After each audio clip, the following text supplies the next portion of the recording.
بسم اللہ الرحمن الرحیم۔ السلام علیکم۔ حضرت عمر بن حیاج بن سعید سے منقول ہے کہ میں قاضی شریک کے قریبی دوستوں میں سے تھا۔ ایک دن صبح سویرے آپ میرے پاس اس حالت میں تشریف لائے کہ چادر اوڑھی ہوئی تھی اور چمڑے کا لباس پہنا ہوا تھا جس کے نیچے قمیض نہ تھی۔ میں نے کہا کیا وجہ ہے کہ آج آپ نے مجلس قضا منعقد نہیں فرمائی؟ فرمایا کل میں نے اپنے کپڑے دھوئے تھے جو ابھی تک سوکھے نہیں، میں ان کے خشک ہونے کا انتظار کر رہا ہوں۔ تم یہاں بیٹھو، ہم کچھ دینی مسائل پر گفتگو کرتے ہیں۔ حکم پا کر میں بیٹھ گیا تو ہمارے درمیان غلام کے نکاح سے متعلق گفتگو ہونے لگی۔ آپ نے فرمایا جو غلام اپنے آقا کی اجازت کے بغیر نکاح کر لے اس کا کیا حکم ہے؟ کیا اس بارے میں تمہیں کچھ معلومات ہیں؟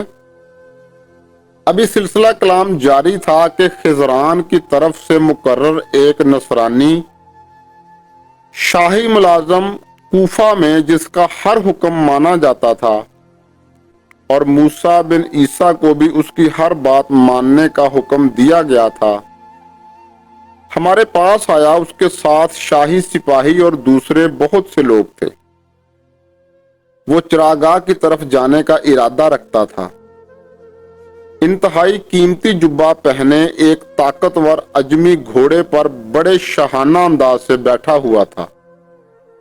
قاضی نے دیکھا کہ ایک پریشان حال شخص ہاتھ جوڑے بڑے درد مندانہ انداز میں پکار رہا ہے، ہائے کوئی میری مدد کرے، میں اولاً اللہ پاک اور پھر قاضی سے انصاف طلب کرتا ہوں۔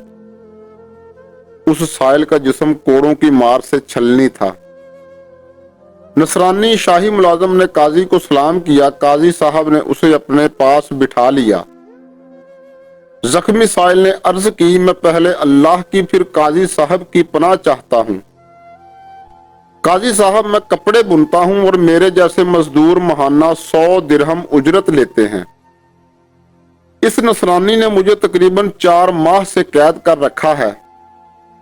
میں سارا دن کام کرتا ہوں لیکن اجرت میں اتنی کم رقم ملتی ہے۔ میں سارا دن کام کرتا ہوں لیکن اجرت میں اتنی کم رقم ملتی ہے کہ بمشکل کھانے کی اشیاء خرید سکتا ہوں۔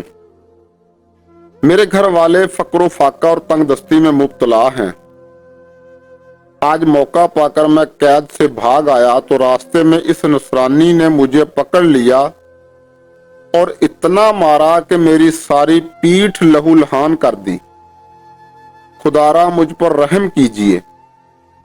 مظلوم سائل کی یہ درد بری فریاد سن کر قاضی شریک نے نصرانی کو ڈانٹتے ہوئے کہا، اے نصرانی اٹھ اور اپنے مقابل کے سامنے کھڑا ہو جا۔ نصرانی نے کہا قاضی صاحب اللہ پاک آپ کا بھلا کرے، یہ خضران کے خادموں میں سے ہے اور بھاگ آیا ہے، اسے قید کر لیجئے۔ قاضی شریک نے فرمایا تیرا ناس ہو، جو تجھ سے کہا گیا ہے اس پر عمل کر اور سائل کے برابر کھڑا ہو جا۔ نصرانی ملازم بادل ناخواستہ سائل کے برابر کھڑا ہوا۔ قاضی صاحب نے فرمایا اس فریادی کی پیٹھ پر یہ زخم کے نشانات کیسے ہیں؟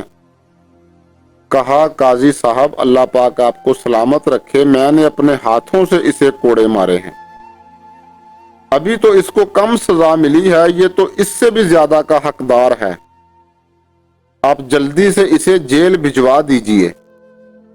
یہ سن کر قاضی شریک کمرے میں داخل ہوئے۔ واپسی میں ان کے ہاتھ میں ایک زبردست قسم کا سخت کوڑا تھا۔ آپ نے نصرانی کی پیٹھ پر لگاتے ہوئے کہا، آئندہ تجھے کسی پر ظلم کرنے کی جرت نہ ہوگی۔ خدا کی قسم تو آئندہ کبھی بھی کسی مسلمان پر ظلم نہیں کرے گا۔ تیری پیٹھ کے زخم تجھے اس بری حرکت سے باز رکھیں گے۔ اس کے رفقا نے جب اس کی درگت بنتی دیکھی تو اسے چھڑانے کے لیے آگے بڑھے۔ قاضی صاحب نے بآواز بلند فرمایا، اگر قبیلے کے نوجوان یہاں موجود ہیں تو جلدی سے آئیں